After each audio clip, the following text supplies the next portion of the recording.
Magandang hapon sa inyong lahat. Ngayon ay tatalakayin natin ang pananaliksik.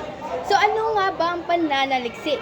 So ang pananaliksik ay isang maayos, planado at sistematikong paraan ng paghahanap ng sagot sa isang tanong o problema. Hindi ito basta-basta paghahanap lang ng impormasyon sa internet o libro. Ito ay may proseso, may tamang paraan at may batayan. So dito tayo sa katangian ayon kay John W. Best.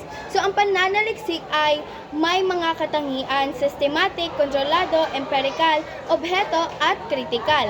Sapagkat ito ay sumusunod sa organisadong hakbang nakabatay sa aktwal na datos. Walang kinikilingan at masuning sinusuri ang impormasyon bago magbigay ng konklusyon. Samantala, ayon kay Jose F. Calderon at Expectacion C. Gonzales, layunin ang pananaliksik ang mga makadiskubre ng bagong kaalaman, makapagbigay linaw sa mga isyo, makahanap ng solusyon sa mga suliranin, makapatunayan ang katotohanan at makapagbigay ng rekomendasyon para sa ikabubuti ng kararami.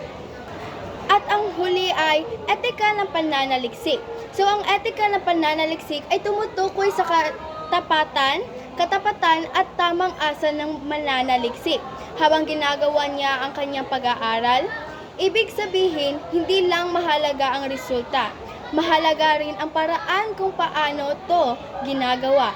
So yun lang po. Ako nga po pala si Diao Trishalinji galing sa 11th SEM. That's all. Maraming salamat sa iyong pakikinig.